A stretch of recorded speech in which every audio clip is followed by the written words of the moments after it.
Economics book வந்து அமேசான்ல இருக்கு, வாங்கிக்கோங்க சரிங்களா. நம்ம வந்து இந்த புக்ல வந்து ப்ரிலிம்ஸ் அண்ட் மெயின் சிலபஸ் வந்து ரெண்டுமே இன்டகிரேட்டடா கவர் ஆன மாதிரி தான் இந்த புக்கை நம்ம டிசைன் பண்ணியிருக்கோம். அண்ட் இதுல வந்து பிவைக்யூ இன்கார்பரேட் பண்ணியிருக்கேன். லாஸ்ட் 15 இயர்ஸோட prelims PYQ and mains PYQ ரெண்டுமே incorporated. So have a look at this Indian economy book. So orbital rivalry the challenge of the China of the as the space power. So ஸ்பேஸுங்கிறது வந்து fifth ரியாலமா போயிட்டு இருக்கு. So வார்ஃபேருங்கிறது first எங்க இருந்தது? லேண்ட்ல இருக்கு army, வாட்டர்ல இருக்கு ஓஷன்ஸ்ல நேவி, ஏர்ல இருக்கிறது ஏர்ஃபோர்ஸ். ஸோ இதுதான் 3 இம்பார்ட்டன்ட். டிவி ஆன் ஆகலையா? ரிமோட் இங்கே தான் எங்கேயாவது இருக்கும், நீங்களே பண்ணிக்கிறீங்களா? இருக்கு. எல்லா டிவி ஆன்ல இருக்கா? ஸோ இந்த 3 ஃபேஸில் தான் வார் வந்து நடக்கும். 4வதா வந்து ரீசெண்ட் டைம்ஸில் எமர்ஜ் ஆனது சைபர் ஸ்பேஸ். ஸோ அதான் வந்து 4வது domain of warfare. So 4 domains of warfare வந்து நம்ம வந்து பார்த்துட்டு இருந்தோம். 5th டொமைன் ஆஃப் வார்ஃபேராக எது எமர்ஜ் ஆக போகுதுன்னா ஸ்பேஸ். ஸோ அப்போ வந்து 5 டொமைன்ஸ் ஆஃப் வார்ஃபேர் இருக்குங்கிறத நம்ம ஞாபகம் வச்சுக்கணும். So land, air, water, cyber and space அப்படின்னு 5. ஸோ இந்த 5வது டொமைனில் என்னென்ன சேலஞ்சஸ் இருக்கு, என்னென்ன மாதிரியான வார்ஃபேர்ஸ் வந்து ஸ்பேஸில் நடக்கலாம், ஸ்பேஸில் இவனுக்கு போய் என்ன சண்டை போட்டுக்க போகிறாங்க அப்படிங்கிற மாதிரி நீங்கள் பார்க்கலாம். நிறைய ஜேம்ஸ் பாண்ட் படம் பார்த்துருந்தா உங்களுக்கு ஆல்ரெடி தெரிஞ்சிருக்கும். ஆக்சுவலி மிஷன் இம்பாசிபிள் 7 வந்து ஸ்பேஸில் நடக்கிற மாதிரி தான் பிளான் பண்ணாங்க. பட் பட்ஜெட் நிறைய இருக்க போகுதுங்கிறதுனால அதை லேண்ட்லேயே ஏஐ வச்சு முடிச்சிட்டாங்க.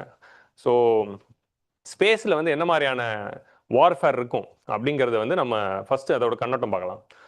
ஒரு ஸ்பேஸுங்கிறது ஏன் முக்கியம் அப்படின்னா, நம்மளுடைய இன்னைக்கு இருக்கிற டே டு டே ஆக்டிவிட்டிஸ் வந்து it is depend on a lot of satellites.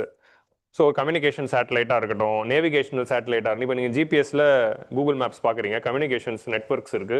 Internet connectivity வந்து அண்டர் கிரவுண்ட் கேபிள் தான், பட் சேட்டலைட் கிடையாது. பட் இருந்தாலும் some part of communication is depend on satellite. Remote சென்சிங்காக இருக்கட்டும், வெதர் மானிட்டரிங், அக்ரிகல்ச்சர், டிஃபென்ஸில் ஏகப்பட்ட applications, இது எல்லாமே வந்து சேட்டலைட்டோட ஃபங்க்ஷனிங்கில் தான் போயிட்டு இருக்கு. இப்போ இந்தியாவோடைய இந்த மாதிரியான கிரிட்டிக்கல் சேட்டலைட்ஸ் எல்லாத்தையுமே டெஸ்ட்ராய் பண்ணிட்டாங்கன்னா நம்மளுடைய கவர்னன்ஸும் நம்மளுடைய டே டு டே ஆக்டிவிட்டீஸும் நம்மளுடைய நேஷனல் செக்யூரிட்டியும் கொஞ்ச நாளுக்கு வந்து இட் வில் பி பாஸ்ட்.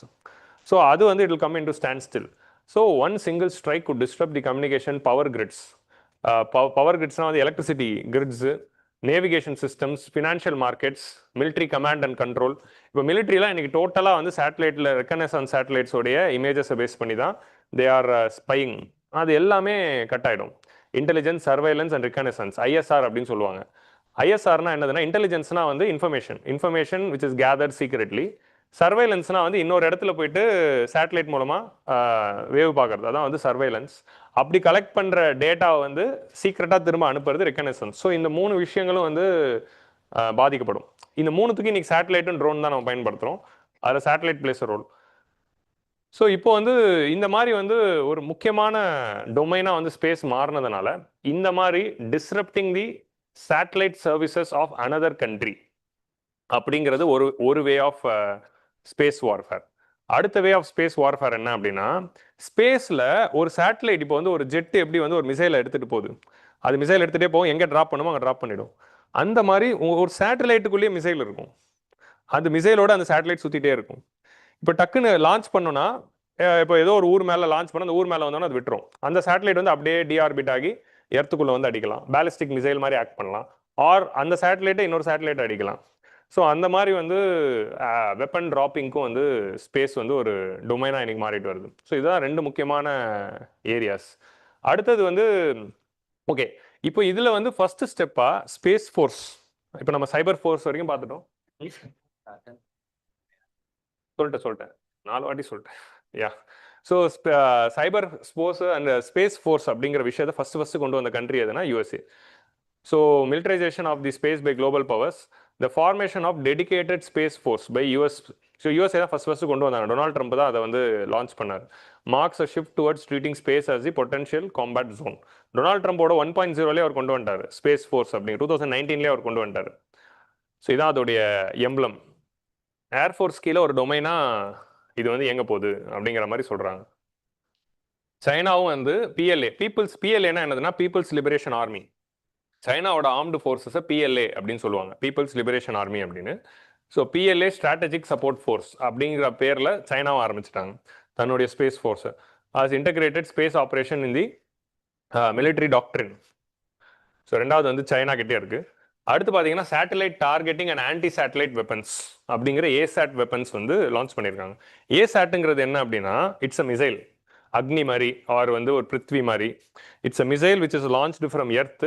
எர்த்துலேருந்து கிளம்பி இந்த மிசைல் நேராக ஸ்பேஸில் போயிட்டு ஸ்பேஸில் இருக்கிற ஒரு சேட்டலைட் அடிக்கும். இப்போ வந்து நம்ம எதிரி நாட்டு ஒரு சேட்டலைட் இருக்குது, அதை டேமேஜ் பண்ணோம் அப்படின்னா எர்த்துலேருந்தே மிசைல் லான்ச் பண்ணலாம். It's like an other rocket launch தான். ஸோ அதான் வந்து ஏசாட் வெப்பன்ஸ் அப்படின்னு நம்ம சொல்கிறோம். Destroying enemy satellites can cripple navigation, communication and surveillance during the wars அப்படிங்கிற இந்த விஷயம். இந்தியாவோட ஏசாட் வெப்பன் பேர் என்ன? நம்ம ஒரு டெஸ்ட் பண்ணோம். இந்தியா வந்து 2019லயே மிஷன் சக்தி அப்படிங்கிற ஒரு எக்ஸசைஸ் பண்ணி இந்தியாவுடைய ஏசாட் வெப்பனை டெஸ்ட் பண்ணிட்டோம். India is also having the ASAT weapon. வேர்ல்டுல 4 கண்ட்ரிஸ் கிட்ட தான் ஏசாட் இருக்கு, ஆன்டி சேட்டலைட் மிசைல் அப்படிங்கிறது. So obviously USA, Russia, China and India. India became the 4th country to have their own ASAT.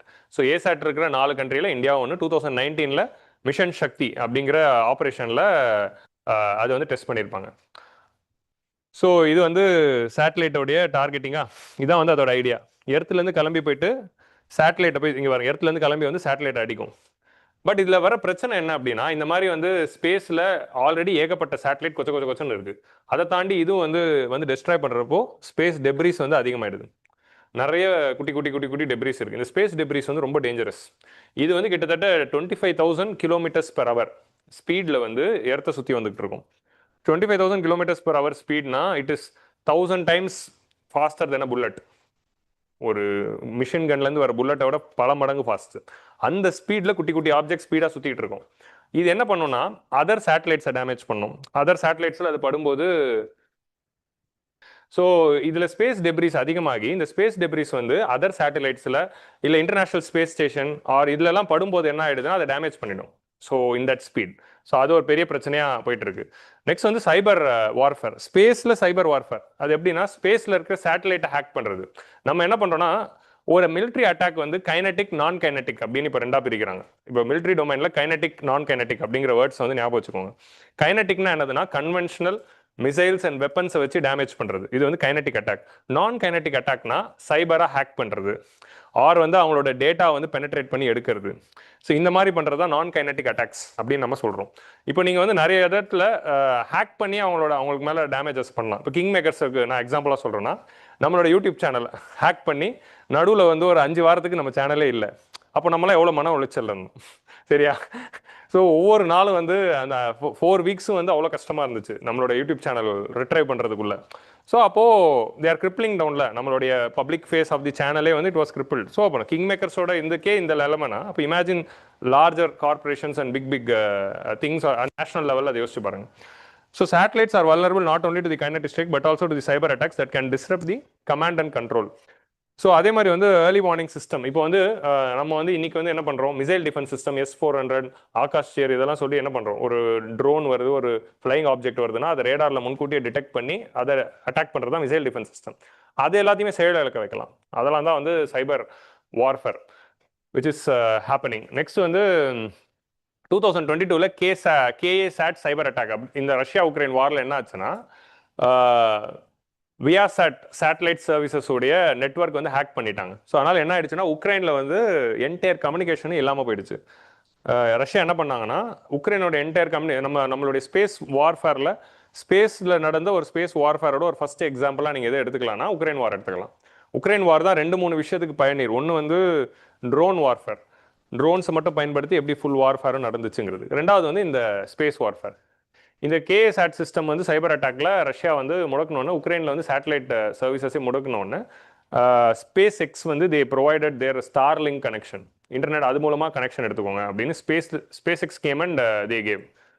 So அதை தாண்டி வந்து satellites மூலமாக space warfare அடுத்த கட்டத்தை எப்படி போனால் எஸ்பியானேஜ். இது வந்து ரொம்ப நாளாகவே இருக்கிறது தான். ஒரு மிலிட்ரியோட சேட்டலைட் வந்து they will come and do the espionage operation, அதாவது spying operation, intelligence gathering and spying operations பண்ணுறது. ஸோ அது வந்து டியூவல் யூஸ் சேட்டலைட்ஸில் நடக்குது. நெக்ஸ்ட் வந்து பிரைவேட் செக்டர் இன்வால்மெண்ட். எப்படிலாம் ஸ்பேஸ் லெவலில் ஸ்பேஸ் வார்ஃபேர் வந்து டொமைனில் போகுதுங்கிறதுக்கு தான் நான் எக்ஸாம்பிள் சொல்கிறேன். So what are all the various areas where space warfare is expanding and what are all the various domains how space warfare is expanding, what is the current status of space warfare. அது மாதிரி எது கேட்டாலும் இதுதான் points, எந்த மாதிரியான dimensions தான் அது போகுது அப்படிங்கிறது. ஸோ ப்ரைவேட் செக்டர் இன்வால்மெண்ட் இப்போ வந்து பார்த்தீங்கன்னா ஸ்பேஸ் எக்ஸாக இருக்கட்டும், பிளானட் லேப்ஸாக இருக்கட்டும், இந்த மாதிரியான ப்ரைவேட் கம்பெனிஸும் they are developing weapons for space based application. So அதுக்கு ஒரு எக்ஸாம்பிள் தான் SpaceX coming in to the Ukraine war and helping the Ukraine அப்படிங்கிறத நம்ம பார்க்கலாம். So these are all the examples. Okay, அடுத்து வந்து Starlink enabled uninterrupted communication for the Ukrainian forces. Planet Labs provide commercial satellite images to track Russian troop movements. So Starlink மூலமா SpaceX என்ன பண்ணாங்க, அவங்களோட ஸ்டார்லிங்க்ங்கிறது என்ன, it is a constellation of some thousands of satellites which is providing internet from satellite directly. நம்ம wifi broadband மாதிரி சேட்டலைட்லேருந்து internet. So அதான் ஸ்டார்லிங்க்குங்கிற கான்செப்ட். ஸோ அவங்களுக்கு லோக்கல் இன்டர்நெட் டிஸ்ரப்ட் ஆனோன்னு ஸ்பேஸ்லேருந்து இன்டர்நெட் கொடுத்தாங்க. ரெண்டாவது பிளானட் லேப்ஸ் வந்து என்ன பண்ணியிருக்காங்க, சேட்டலைட் இமேஜஸ் ரஷ்யன் ட்ரூப்ஸோட மூவ்மெண்ட் எல்லாம் கேப்சர் பண்ணி உக்ரைனுக்கு கொடுத்துருந்தாங்க. ஸோ இதெல்லாம் தான் வந்து பிரைவேட் பார்ட்டிசிபேஷன் இன் தி ஸ்பேஸ்க்கு எக்ஸாம்பிளாக இருக்குது. 2022 ஜெர்மனியோட எனர்கான் அப்படிங்கிற ஒரு எனர்ஜி கம்பெனி, இவங்க யாருன்னா யூரோப்பியன் கண்ட்ரிஸ் ஆர் பயனியர் இன் ரெனியூபிள் எனர்ஜி. அங்கே இருக்கிற விண்மில்ஸு, சோலார் பேனல்ஸு, இதோடைய டேட்டாவை எல்லாத்தையும் கேப்சர் பண்ணி ஆன்லைனில் பார்த்துட்டு இருப்பாங்க. அந்த நெட்வொர்க்கை வந்து சேட்டலைட் கம்யூனிகேஷன் மூலமாக தான் கனெக்ட் ஆகிருக்கும். அதாவது என்னதுன்னா, ஜெர்மனில் இருக்கிற எல்லா விண்மில்ஸும் சேட்டலைட்டில் லிங்க் ஆயிருக்கு. ஸோ அப்போ அந்த சேட்டலைட் நெட்வொர்க்கை ஹேக் பண்ணோம், எனர்கானோட சேட்டலைட் நெட்வொர்க்கை ஹேக் பண்ணோன்னா இந்த விண்மில்ஸோட டேட்டாலாம் நிறைய தெஃப்ட் ஆயிருக்கு. ஸோ அப்போ இந்த மாதிரி வந்து சேட்டலைட்டில் வந்து டிஸ்ரப்ஷன்ஸ் நடக்குது. Major disruptions of satellite communication across Europe which impacted the remote monitoring and control of 5800 wind turbines. And ஸ்பேஸ்னால வரக்கூடிய அடுத்த பிரச்சனை என்னன்னா இந்த கெஸ்லர் சிண்ட்ரோம், ஸ்பேஸ் டெப்ரிஸ்னால. கெஸ்லர் சிண்ட்ரோம்னா என்ன அப்படிங்கிறத பார்ப்போம். இப்போ ஒரு சேட்டலைட் இருக்கு, இந்த சேட்டலைட் போயிட்டு இன்னொரு சேட்டலைட்ல போய் மோதுது. மோதனோடனே என்ன ஆயிடும், மோதனோடனே இது பல பீசஸா உடையும். இந்த 4 பீஸும் போயிட்டு இன்னொரு 4 விஷயத்துல மோதனோடனே இது என்னவா மாறும், இது வந்து 16 பீஸா உடையுமா. இந்த 16 பீஸ் இன்னொரு 16 பீஸ்ல போய் மோதனா 32 பீஸா மாறும். இப்போ ஐயப்பன் சாரா இருந்தா ஒரு சம்மு போட்டிருப்பாரு, 2n எடுத்துக்கோங்க, என்னோட வேல்யூ 5 இருந்தா எத்தனை பீஸ் வரும் அப்படின்னு கண்டுபிடிங்க அப்படின்னு சொல்லியிருப்பாரு. ஸோ அந்த மாதிரி வந்து கெஸ்லர் சிண்ட்ரோம்ல என்ன ஆகுனா ஜாமெட்ரிக் ப்ரோக்ரஷன்ல போகும். அதனால தான் நான் ஐயப்பன் சார் எடுத்தேன். ஸோ என்ன ஆகுதுன்னா, ஒரு சேட்டலைட் போயிட்டு இன்னொன்றுல மோதி 2 ஆகுதா, 2 போய் இன்னொன்று போனா 4 ஆகுதா, அப்புறம் அது 8 ஆகுது, 16 ஆகுது, 32 ஆகுது, 64 ஆகுது, அப்படியே அது கேஸ்கேடிங் எஃபெக்டாக போகும். இப்படி எல்லாமே டேமேஜ் பண்ணிடும். அதான் வந்து கெஸ்லர் சிண்ட்ரோம். கெஸ்லர் சிண்ட்ரோம் நீங்கள் படத்தில் பார்க்கணும்னா கிராவிட்டின்னு ஒரு படம் இருக்கு, இட்ஸ் அ மூவி, கிராவிட்டிங்கிற படம் இருக்கு. அந்த படத்தில் பார்த்தீங்கன்னா இப்படிதான் ஒரு 2 ஆஸ்ட்ரோநாட்ஸ் வந்து ஸ்பேஸ்ல மாட்டிப்பாங்க. அவங்க எப்படி அதை பூமிக்கு திரும்ப வராங்கிறது தான் கதை.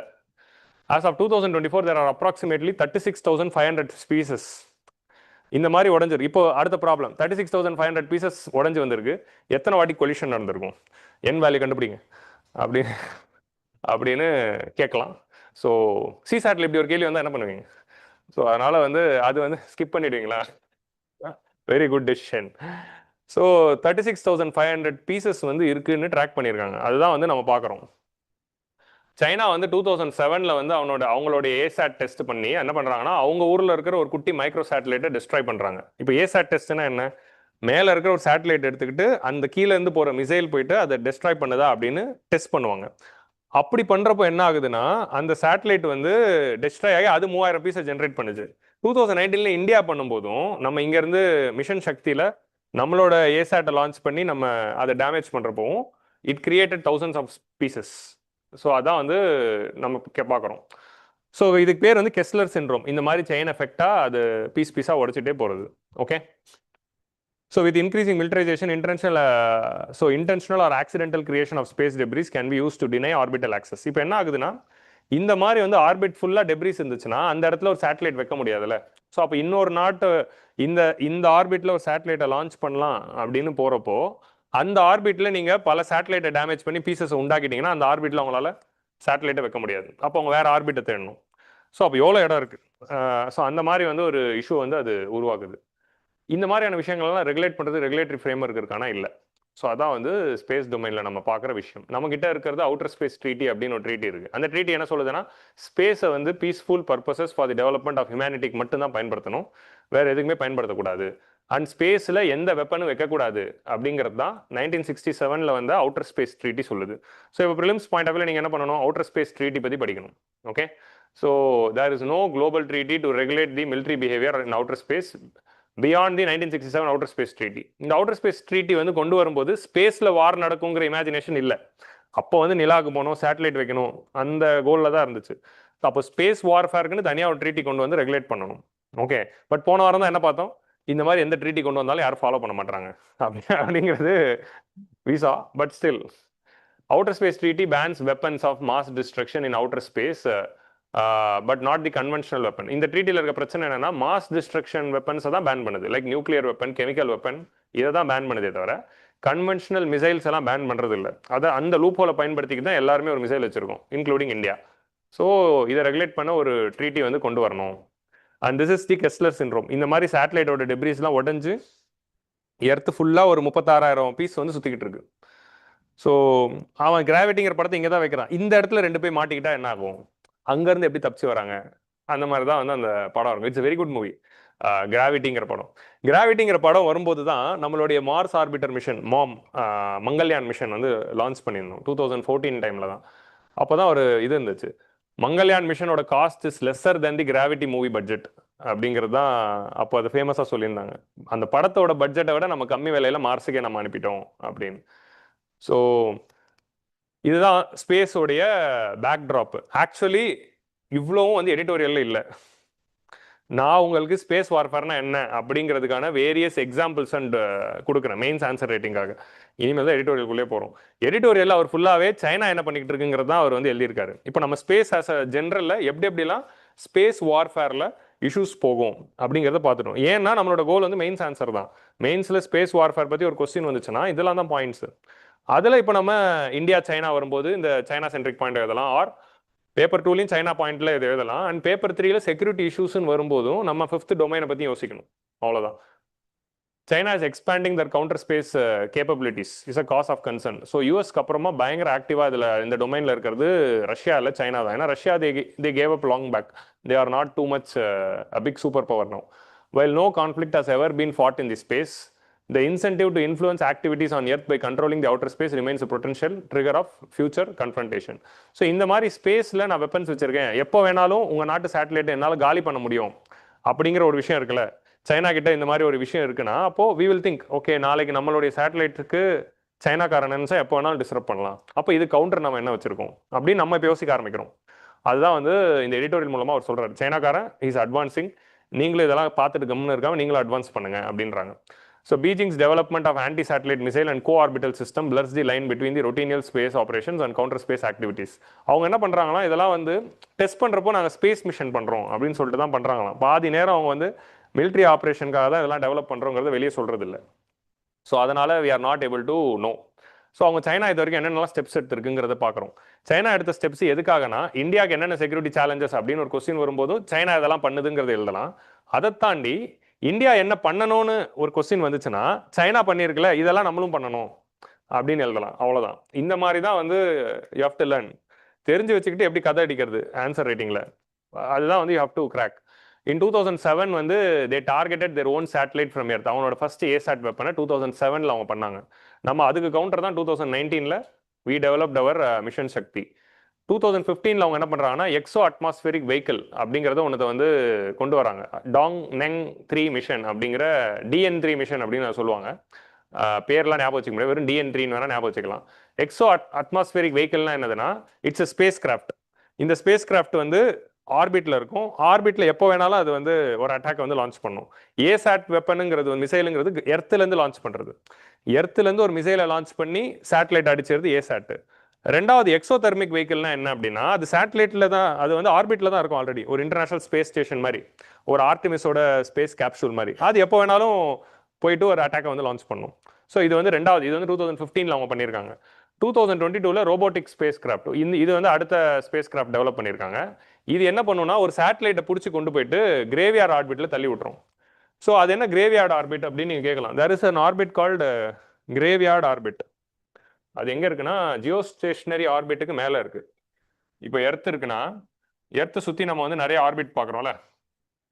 இப்போ geostationary orbit, geosynchronous ஆர்பிட்ஸ்லாம் பார்க்குறோம்ல. ஜியோ ஸ்டேஷனரி ஆர்பிட் வந்து 36,000 கிலோமீட்டர் மேலே வந்து ஈக்குவேட்டருக்கு மேலே இருக்கும். அதான் ஜியோ ஸ்டேஷனரி ஆர்பிட். கிரேவியார்ட் ஆர்பிட்டுங்கிறது இந்த ஜியோ ஸ்டேஷனரி ஆர்பிட்டையும் தாண்டி, இது வந்து சைடு வியூ, நான் வந்து உங்களுக்கு வந்து 2D வியூ போடுறேன். இது வந்து எர்த்து, இது வந்து எர்த்தோட ஜியோ ஸ்டேஷனரி ஆர்பிட் அப்படின்னா இதை சுற்றி வந்து ஒரு கிரேவியார்ட் ஆர்பிட்னு ஒன்று இருக்கும். என்ன பண்ணுவாங்கன்னா ஒரு சேட்டலைட் வந்து தன்னுடைய லைஃப் டைம் முடித்த பிறகு அந்த சேட்டலைட்டோட த்ரஸ்டர்ஸில் இன்னும் கொஞ்சம் ஃபியூவல் இருக்கும், எடுத்து வைப்பாங்க. அதோட டைம் முடிஞ்சிடுச்சு, அது ரிப்பேர் ஆயிடுச்சு, இனிமேல் யூஸ் இல்லை அப்படின்னு தெரிஞ்சோடனே அந்த ஃபியூவலை பர்ன் பண்ணி அதை மேலே இருக்கிற இன்னொரு ஆர்பிட்டுக்கு தள்ளி விட்டுருவாங்க. இந்த ஆர்பிட்டில் ஃபுல்லாகவே வந்து பழைய, இது வந்து காயலாங்கடை மாதிரி பழைய சேட்டலைட்டோட சாமான்லாம் அங்கே கிடக்கும். ஸோ ஒரு ஒரு சேட்டலைட்டோட லைஃப் முடிஞ்சோடனே அதை வந்து பூஸ்ட் பண்ணி இந்த ஆர்பிட்டில் தள்ளி விட்டுருவாங்க. ஸோ இந்த ஆர்பிட்டில் அது வந்து ஒரு குப்பை மாதிரி அது சுற்றிக்கிட்டே இருக்கும். ஸோ அதை தான் கிரேவியார்டு ஆர்பிட்னு சொல்லுவாங்க. இந்த கிரேவியார்டில் வந்து 2 மெத்தட்ஸ் இருக்குது. ஒன்று என்னதுன்னா, இன்னும் வந்து ஃபியூவலை பர்ன் பண்ணி மேலே தள்ளி விடுறது, மேலே தள்ளி விட்டு லார்ஜர் ஆர்பிட்டில் அதை சுத்த வைக்கிறது. ரெண்டாவது என்ன பண்ணுவாங்கன்னா, அதை வந்து திரும்ப த்ரஸ்டர் பண்ணி எர்த்துக்குள்ளே தள்ளி விட்டுருவாங்க. எர்த்துக்குள்ளே தள்ளி விடும்போது என்ன ஆகும்னா, எர்த்தோட அட்மாஸ்பியரில் அது பர்ன் ஆகிடும். ஸோ இது வந்து செகண்ட் மெத்தட். ஸோ அதில் என்ன ஒரு ரிஸ்க் இருக்குன்னா, இன்கேஸ் எர்த்தோட அட்மாஸ்பியரில் ஃபுல்லாக பர்ன் ஆகலைன்னா அந்த பீஸ் எர்த்தில் எங்கேயாவது வந்து விழுறப்போ அது டேமேஜ் உருவாக்கும். ஸோ அந்த ஒரு ரிஸ்க் அதில் இருக்கிறதுனால நிறைய பேர் கிரேவியார்டுக்கு தான் தள்ளுவாங்க. இப்போ நெக்ஸ்ட் வந்து இன்டர்நேஷனல் ஸ்பேஸ் ஸ்டேஷன், நம்மளோட ஸ்பேஸ் ஸ்டேஷன் இருக்குல்ல, 1999 இருந்து இயங்கிட்டு வருது இன்டர்நேஷனல் ஸ்பேஸ் ஸ்டேஷன். அது வந்து 2030 முடியுது. ஸோ 30 இயர்ஸ் அதோட சர்வீஸ் வந்து கண்டக்ட் பண்ணி 2030 அது முடிக்க போகிறோம். முடிச்ச உடனே அதை எப்படி டிஸ்மேண்டில் பண்ணுறது? எல்லாரும் என்ன பண்ணாங்கன்னா, அதை அப்படியே எர்த்துக்கு கொண்டு வந்து ஒரு மியூசியம் மாதிரி எர்த்தில் வைக்கலாம் அப்படின்னு சொன்னாங்க. பட் அது எர்த்துக்குள்ளே கொண்டு வரதுக்கு முடியாது. திரும்ப பீஸாக கலட்டி எடுத்துகிட்டு வரதெல்லாம் அவ்வளோ ஈஸி கிடையாது. ஏன்னா அதை அசம்பிள் பண்ணுறதுக்கே வந்து இட் டுக் மெனி இயர்ஸ், ஒரு 8 வருஷம் ஆச்சு அதை அசம்பிள் பண்ண. ஸோ அதை டிஸ்மேண்டில் பண்ணி கீழே எடுத்தோன்னா இன்னொரு 8 வருஷம் ஆகும். அவ்வளோலாம் செலவு பண்ண தேவையில்லைன்னு என்ன முடிவு பண்ணிட்டாங்கன்னா, அது கிரேவியார்டு ஆர்பிட்டுக்கு அனுப்பாமல் எர்த்துக்குள்ளே தான் கொண்டு வராங்க. ஸோ அதை வந்து ஸ்லோவாக டீசெலரேட் பண்ணி அப்படியே எர்த்துக்குள்ளே விழ வைப்பாங்க. எர்த்துக்குள்ளே விழுறப்போ அது அட்மாஸ்பியரில் பர்ன் ஆகும். பர்ன் ஆகி மிச்ச மீதி வந்து பசிபிக் ஓஷனில் விழற மாதிரி அதை வந்து பிளான் பண்ணி அதை வந்து டீகமிஷன் பண்ண போகிறாங்க. இப்போ இன்டர்நேஷனல் ஸ்பேஸ் ஸ்டேஷனுங்கிறது வந்து it's a collaboration between NASA, Russia, அதாவது USA, Russia, Canada, European space agency, Japan, இவங்க எல்லாருமே சேர்ந்து தான் அதை வந்து கண்டக்ட் பண்ணுறாங்க. அப்போ எல்லாருக்கும் சேர்த்து தான் அது காமன் ஸ்டேஷனாக இருக்குது. பட் ஐஎஸ்எஸ் போன பிறகு வாட்ஸ் நெக்ஸ்ட் அப்படிங்கிறது இன்னும் யாருமே பேசலை. ஸோ இப்போ என்ன தெரிய வருதுன்னா, every nation wants to have their own space station. So China வந்து தனியாக அவனோட ஸ்பேஸ் ஸ்டேஷன் ஆல்ரெடி டியாங்காங் அப்படிங்கிற ஸ்பேஸ் ஸ்டேஷன் அசம்பிள் பண்ண ஆரம்பிச்சிட்டாங்க. யூஎஸும் தன்னோட தனி ஸ்பேஸ் ஸ்டேஷன் கொண்டு வரணும்னு பார்க்குறாங்க.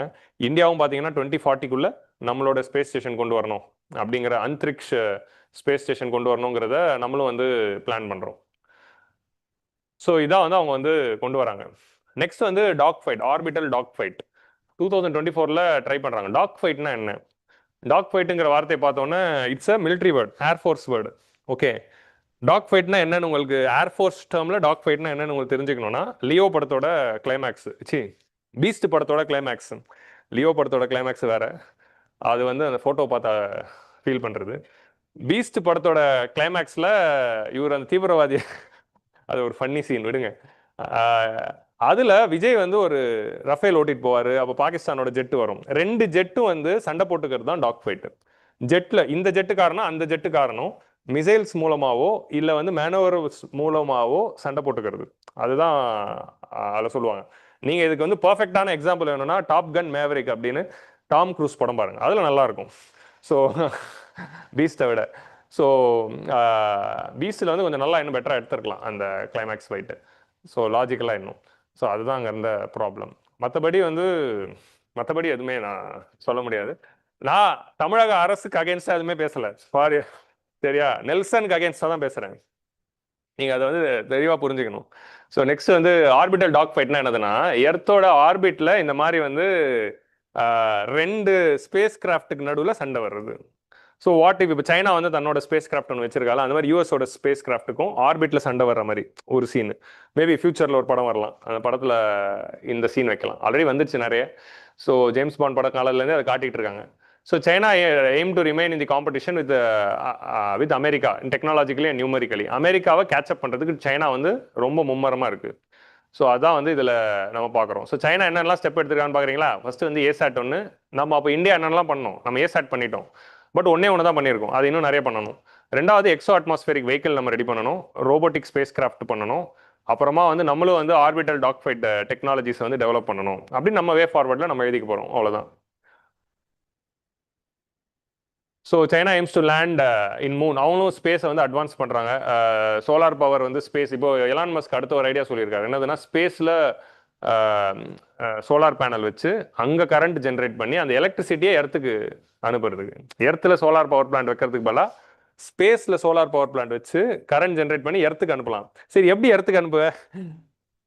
அதுக்கு வந்து டெஸ்லாவோட ஐடியா ஏதாவது எக்ஸ்ப்ளோர் பண்ணலாமா அப்படிங்கிற மாதிரி பேசிட்டு இருக்காங்க. பார்ப்போம், என்ன வேணா வரலாம். சைனால இப்போ எப்படின்னா, அவங்க எப்படி வந்து ஒரு ஸ்பேஸ் எக்ஸ், ப்ளூ ஆரிஜின்ஸ் அப்படிங்கிற கம்பெனிஸ்ல யூஎஸ் போறாங்களோ, அந்த மாதிரி சைனாவும் வந்து land space, I space and one space அப்படிங்கிற 3 சைனீஸ் ஸ்டார்ட் அப்ஸ். ஸோ சைனாவோட பிரைவேட் ஸ்பேஸ் ஸ்டார்ட் அப்ஸ் 2-3 ஞாபகம் வச்சுக்கோங்க. இப்போ அக்னிகுல் காஸ்மோஸா இருக்கட்டும், ஆர் நீங்க ஸ்கை ரூட்டா இருக்கட்டும், இந்த மாதிரியான ஸ்டார்ட் அப்ஸ் தான் நீங்க படிச்சிருப்பீங்களே, அந்த மாதிரி சைனீஸோட 2-3 ஸ்டார்ட் அப்ஸையும் வந்து நீங்க ஞாபகம் வச்சுக்கோங்க. Land space, I space and one space. China is also exploring the lunar asteroid mining mission for critical minerals. என்னதுன்னா, ஆஸ்ட்ராய்ட்ல இருந்து சாம்பிள் ரிட்டர்ன் மிஷன்ஸ் எல்லாருமே இப்போ பண்றாங்க. என்னதுன்னா, ஆஸ்ட்ராய்ட்ஸ்ல you have a lot of heavy metals. Heavy metals are critical minerals which is needed. So அந்த என்ன பண்ணணும்னா, இந்த ஸ்பேஸ் கிராஃப்ட் வந்து அந்த ஆஸ்ட்ராய்டில் இறங்கி அங்கேருந்து கொஞ்சம் மினரல்ஸ் எடுத்துக்கிட்டு திரும்ப இடத்துக்கு வரும். அதான் சாம்பிள் ரிட்டர்ன் மிஷன். அதில் ஆல்ரெடி பார்த்தீங்கன்னா யூரோப்பியன் ஸ்பேஸ் ஏஜென்சி, நாசா எல்லாருமே பயனீர் பண்ணிட்டாங்க. ஜாப்பனீஸ் ஸ்பேஸ் ஏஜென்சி எல்லாருமே. ஸோ சைனாவும் அதில் பிளான் பண்ணுறாங்க. நம்ம ஃபர்ஸ்ட் அதோட டெமான்ஸ்ட்ரேஷனாக நம்ம சந்திராயன் 4ல் அதை பிளான் பண்ணுறோம். 3ல் ஃபர்ஸ்ட் நிலாலேருந்து ஆரம்பிப்போம். எடுத்தோன்னே ஆஸ்ட்ராய்டுக்கெலாம் போக முடியாது, இட்ஸ் ஃபார் அவே. ஸோ நிலாலேருந்து ஆரம்பிக்கிறோன்ட்டு நிலாலேருந்து சாம்பிள் ரிட்டர்ன் தான் சந்திராயன் 4ஓட கோல். ஸோ நெக்ஸ்ட் கான்சிக்வென்ட்லி இப்போ என்னதுன்னா, சைனா வந்து 3 கீ ஏரியாஸ். ஒன்று வந்து kinetic attack system, DN3 and SC-19 அப்படிங்கிற மிசைல்ஸ் வந்து ரெடி பண்ணி சேட்டலைட் டெஸ்ட்ராயர்ஸ் வந்து ரெடி பண்ணியிருக்காங்க. அண்ட் அதே மாதிரி வந்து லேசர் யூஸ் பண்ணுறாங்க, லேசர் பேஸ்டு சிஸ்டம்ஸ். இது என்னதுன்னா, ஹை பீம் லேசரை வந்து இன்னொரு சேட்டலைட்டில் அடிக்கிறப்போ அந்த சேட்டலைட் வந்து டெஸ்ட்ராய் ஆகிடும். So laser technology. ஸோ இந்த லேசர் டெக்னாலஜி மூலமாக 2 விஷயம் பண்ணலாம். ஒன்று, ஹை பீம் லேசர் போட்டு அந்த சேட்டலைட்டை டெஸ்ட்ராயும் பண்ணலாம். ரெண்டாவது, நீங்க வந்து சிக்னல் ஜாமிங்கும் பண்ணலாம். You can blind that satellite. என்னதுன்னா, டெம்பரரியா அந்த சேட்டலைட்டை செயலாக்க வைக்கலாம். ஒரு 10 செகண்டுக்கு ஆஃப் பண்ணி ஆன் பண்ணலாம், ஆர் ஒரு 10 நிமிஷத்துக்கு ஆஃப் பண்ணிட்டு ஆன் பண்ணலாம் by jamming the electronic signals. So இந்த 2 அப்ரோச்சும் பண்ணலாம். ஃபர்ஸ்ட் அப்ரோச் வந்து it's destructive, it is kinetic approach, it will destroy the satellite. Second approach is non destructive, temporary blinding. Temporary blinding ஒரு example சொல்றேன். இப்போ இந்தியாவோட ஒரு சேட்டலைட் வந்து சைனா மேல சர்வேலன்ஸ்க்காக அப்படி சைனா மேல பறக்குதா, இந்தியன் சேட்டலைட் சைனா மேல பறக்கிறப்ப மட்டும் அது ஒர்க் ஆகாது, சைனாவை கடந்ததுக்கு அப்புறம் அது வேலை செய்யும். அப்படி பண்ணும்போது China is not destroying our Indian satellite. நம்மளோட GSAT-7ம் GSAT-7Aவும் வந்து மிலிட்ரி சேட்டலைட்ஸ் தான். அது சைனா மேல பறக்கிறப்ப மட்டும் அது வந்து வேலை செய்யாது அப்படிங்கிற மாதிரி அவங்க பண்ணலாம். அப்படி அவங்க நம்ம சைனா மேல பறக்க வைக்கிறதே நம்ம பார்க்கறதுக்கு தான், மிலிட்ரிக்கு. அப்போ அவன் அதை டெஸ்ட்ராய் பண்ணா இப்போ அது கவுண்டர் என்னங்கிறத நம்ம ஒர்க் பண்ணணும். ஸோ இதான் வந்து ஸ்பேஸ் வார்ஃபேர்ல அடுத்த கட்டத்துக்கு போகுது. சும்மா இருக்க மாட்டீங்களாடா நீங்களா, சண்டை போட்டுக்கிட்டே இருப்பீங்களா அப்படிங்கிற மாதிரி தான் இருக்கு. ஸோ நெக்ஸ்ட் வந்து கோஆர்பிட்டல் சேட்டலைட். கோஆர்பிட்டல் சேட்டலைட்னா என்னதுன்னா, பின்னாடியே ஒரு சேட்டலைட்டுக்கு பின்னாடியே நைஸா சுத்தும். கோஆர்பிட்னா இப்போ வந்து ஃபார் எக்ஸாம்பிள் இது வந்து earth, you are having a satellite here. இந்த சேட்டலைட்டை நீங்க காலி பண்ணணும்னு நினைக்கிறீங்க, இதே ஆர்பிட்ல பின்னாடியே ஒரு சேட்டலைட் வந்து சைலண்டா சுத்திக்கிட்டு இருக்கும். அது வந்து ஏதோ சயின்டிஃபிக் பர்பஸ்க்கு அப்படின்னு சொல்லுவாங்க. திடீர்னு நாளைக்கு பிரச்சனைன்னு வரும்போது இவன் என்ன பண்ணுவான், இவன் அப்படியே அவனை துரத்திட்டு வந்து இவனை டேமேஜ் பண்ணுவான். அதான் வந்து கோஆர்பிட்டல் சேட்டலைட்ஸ். ஸோ இந்த மாதிரி நம்மளோட இந்தியன் சேட்டலைட்ஸ் இருக்கிற அதே ஆர்பிட்ல சைனாக்காரன் வந்து ஒரு சேட்டலைட்டை வந்து லான்ச் பண்ணி கோஆர்பிட்லேயே வச்சுப்பான். நாளைக்கு எது வேணாலும் அதை வந்து டேமேஜ் பண்ணிக்கலாம். அதுவும் வந்து அவங்க டெவலப் பண்ணியிருக்காங்க. நெக்ஸ்ட் வந்து together this capabilities could enable people's liberation army to cripple intelligence surveillance and reconnaissance GPS communication. So ISR பண்ண முடியும். கிட்டத்தட்ட ஒரு 24 to 48 hours வரைக்கும் அந்த டிஸ்ரப்ஷன்ஸை வந்து கொண்டு வர முடியும் அப்படிங்கிறது தான் they are trying to say. இப்போ வந்து ஃபார் எக்ஸாம்பிள் வந்து தாய்வான் கிரைசிஸ். இப்போ நாளைக்கு வந்து தாய்வானில் ஒரு இஷ்யூ வரும்போது சைனா அங்கே போயிட்டு ஒரு ஆக்ஷன் எடுக்கிறாங்க அப்படின்னா, அங்கே அவங்க என்ன பண்ணுறாங்கிறது எதிரி நாட்டுக்காரங்க தெரியக்கூடாது. யூஎஸ்லாம் என்ன பண்ணும், யூஎஸோட சேட்டலைட்ஸ்லாம் 24/7 எல்லா நாட்டையும் பார்த்துக்கிட்டு இருக்கு. ஸோ அப்போ சைனா அங்கே ஏதாவது பண்ணால் அதுக்கான எவிடன்ஸே US சேட்டலைட்ஸ் தான். ஏன்னா தாய்வானுங்கிறது ரொம்ப நாளாக சைனாவோட ட்ரீம், அதை கேப்சர் பண்ணணும் அப்படின்னு. ஸோ அப்போது டக்குன்னு சைனா இதெல்லாம் ஆன் பண்ணி மற்ற எந்த சேட்டலைட்டும் அங்கே என்ன நடக்குதுன்னு பார்க்க முடியாமல் பண்ணிட்டு எந்த ஆக்ஷன் வேணாலும் பண்ணிக்கலாம். So they can set the narratives, இதுதான் நடந்துச்சு அப்படின்னு. ஸோ அப்போ அங்கே சைனா போய் என்ன ஆக்ஷன் பண்ணாங்கிறதே யாருக்கும் தெரியாமல் இருக்கும். ஸோ இந்தியா கிட்ட வந்து 60 ஆப்ரேஷனல் சேட்டலைட்ஸ் இருக்கு. ஆனால் சைனா கிட்ட 400+ மிலிட்ரி சேட்டலைட்ஸ் மட்டுமே இருக்கு. நம்ம கிட்ட இருக்கிற டோட்டல் சேட்டலைட்ஸே 60 தான். ஆனால் அவங்கள்ட்ட இருக்க மிலிட்ரி சேட்டலைட்டே 400+ இருக்கு. ஸோ அப்படி இருக்கிறப்போ they are for ahead with respect to space capabilities. அவங்க வந்து நம்மளுடைய கார்டோசாட் இல்லை ரைசாட் சேட்டலைட்ஸ் எல்லாம் வந்து அட்டாக் பண்ணாங்கன்னா நம்ம எர்த்தோடைய நம்மளுடைய இமேஜரி பர்பஸஸ் ரிமோட் சென்சிங்லாம் டிஸ்டர்ப்ட் ஆகிடும். கார்டோசாட்டுங்கிறது நம்மளுடைய இமேஜினரி இந்தியாவோட imagery satellites are remote sensing satellites. So அதான் லைன் ஆஃப் ஆக்சுவல் கண்ட்ரோலில் அந்த சேட்டலைட் வரும்போது டெம்பரரியாக ஜாம் பண்ணலாம். ஆர் நேவிக் சிஸ்டம் அவன் டெஸ்ட்ராய் பண்ண தேவையில்ல, அது ஆல்ரெடி ரிப்பேர் ஆயிடுச்சு. நம்ம அதுக்கு வந்து NavIC is our own GPS which we try to bring. But அதோட 7 சேட்டலைட்டும் ரிப்பேரில் இருக்குது. அதுக்கு மாற்று சேட்டலைட் நம்ம அனுப்பவே இல்லை, ரீப்ளேஸ்மெண்ட். ஸோ நேவிக் சிஸ்டம் நம்மளே கெடுத்துக்கிட்டோம். So mission Shakti has strengthened India's defence posture and ultimately remain restricted. ஏன்னா நம்ம ஒரே ஒரு வாட்டி டெஸ்ட் பண்ணிட்டு விட்டோம். ஸோ இதான் வந்து மிஷன் சக்தி, இதான் வந்து அந்த மிஷன் சக்தியோட மிசைல். ஸோ லோ எர்த் ஆர்பிட்டில் 200 to 2000 கிலோமீட்டர்ஸ் வரைக்கும் எந்த ஆப்ஜெக்டாக இருந்தாலும் அதை போயிட்டு இது இன்டர்செப்ட் பண்ணி டெஸ்ட்ராய் பண்ணும். ஓகே, அதான் இதோடைய பவர். இது வந்து 3 stage satellite, sorry 3 stage missile, 3 stage anti satellite missile. So 2019 வந்து நம்ம லான்ச் பண்ணோம் மிஷன் சக்தியில். பட் வி ஆர் இன்னும் கோஆர்பிட்டல் கேப்பபிலிட்டிஸ் நம்ம கிட்ட வரல, கோஆர்பிட்டல் ஆக்டிவிட்டீஸ்லாம் பண்ணல. So what is a way forward? Private participation, encourage small satellite constellation. நம்ம என்ன பண்ணோம்னா பிரைவேட் பார்ட்டிசிபேஷனை பூஸ்ட் பண்ணணும். அது ஆல்ரெடி இன்ஸ்பேஸ் மாதிரியான ஏஜென்சிஸ் ஆரம்பித்து நம்ம பண்ணிக்கிட்டு இருக்கோம். Encourage small satellite constellations. So larger satellite, big சேட்டலைட்ஸாக இல்லாமல் நம்மளும் நிறைய ஸ்மால் சேட்டலைட்ஸ் பேஸ்டாக பண்ணணும். ஒரு பெரிய சேட்டலைட்டு எல்லாத்தையும் அந்த ஒரே சேட்டலைட் பண்ணுற மாதிரி இருக்கிறது தான் பிரச்சனையாக இருக்குது. என்ன ஆச்சுன்னா அந்த ஒரு சேட்டலைட்டை டெஸ்ட்ராய் பண்ண எல்லா ஆப்ரேஷன்ஸும் போயிடுது. அப்போ நம்மளோட ஒவ்வொரு மைக்ரோ ஆப்ரேஷன்ஸும் பல ஸ்மால் சேட்டலைட்ஸாக பிரித்து பண்ணோன்னா, ஸோ இந்த டைமில் அது என்ன ஆகுனா, ஸோ நம்ம வந்து ப்ரைவேட் பார்ட்டிசிபேஷன், ஸ்மால் சேட்டலைட்ஸை கொண்டு வரணும், லார்ஜர் சேட்டலைட்ஸாக இல்லாமல். கிரவுண்ட் பேஸ்ட் ரிடண்டன்சி, எல்லாத்தையும் சேட்டலைட்லேயே நம்ம பாதி விஷயங்கள் பண்ணாமல் கிரவுண்டில் அதுக்கான பேக்கப்ஸும் நம்ம வந்து ரெடி பண்ணணும். ஸோ அதே மாதிரி ஹார்ட் கில் டிஃபென்ஸ் சிஸ்டம், நம்மளும் வந்து அந்த மாதிரியான கோஆர்பிட்டல் கேப்பபிலிட்டிஸும் ஸ்பேஸ் கிராஃப்ட்ஸும் கொண்டு வரணும். So India should clearly define it's red lines with China. So இந்த மாதிரி சைனா டெவலப் பண்ணுறப்போ நமக்கு வந்து சைனாவோட ஸ்பேஸ் ஆக்டிவிட்டிஸ் எதுன்னு நம்ம மானிட்டர் பண்ணி நம்மளோட டெவலப் பண்ணிக்கணும். At the same time China வந்து ஸ்பேஸில் வந்து இந்தியன் சேட்டலைட்டுக்கு பின்னாடியே கோஆர்பிட்டல் ஏதாவது ஒன்று ஃபிக்ஸ் பண்ணால் அதெல்லாம் நம்ம பார்த்துட்டு சும்மா இருக்கக்கூடாது. அதை பற்றி நம்ம பயலாட்ரல் நெகோசியேஷனில் கொண்டு வந்து இதெல்லாம் கொண்டு வராத அப்படின்னு சொல்லணும். இவங்களால லேண்டிலே இன்னும் எது பார்டர்னு முடிவு பண்ண முடியாமல் கஷ்டப்பட்டுக்கிட்டு இருக்காங்க. இதில் சும்மாவே இருக்க மாட்டானுங்க, ஏதாவது சண்டை போட்டுனே இருக்கணும் இவனுங்களுக்குல. ஏதாவது சண்டை போடணும், வார் வரணும், எங்கேயாவது அடிச்சுக்கணும். யாராவது அவன் சொந்த வேலையை பார்க்குறானா, இதே பிரச்சனை. ஸோ இதான் வந்து இப்போ நான் இந்த எடிட்டோரியல் ஃபர்ஸ்ட் டாபிக் எடுத்து ரொம்ப டீட்டெயில்டாக நடத்தியிருக்கேன். இது வந்து ஒரு ஹிந்துவில் வந்து ஒரு எடிட்டோரியல் தான். பட் ஐ தாட் இந்த ஒரு எடிட்டோரியல் நீங்கள் பார்த்தீங்கன்னா ஸ்பேஸ் வார்ஃபேர் அப்படின்னு GS3ல ஒரு கொஸ்டின் வந்தால் டோட்டலாக உங்களால் எழுத முடியும். கரெக்டாக இதில் இருக்க பாயிண்ட் வச்சு 15 மார்க் எழுதிட முடியல, அவ்வளோதான் கோல். இந்த மாதிரி தான் வந்து we are completing the topics in editorials. இது வெறும் ஒரு எடிட்டோரியல் எக்ஸ்பிளைனர் இல்லை, அதை கடந்து வந்து ஒரு 150 வாரங்கள் ஆயிடுச்சு. ஸோ நெக்ஸ்ட் டாபிக் வந்து இட்ஸ் வெரி இன்ட்ரெஸ்டிங். இது பார்த்தீங்கன்னா ஸ்டேட் ஆஃப் பிளேயில் எடுத்திருந்தேன்.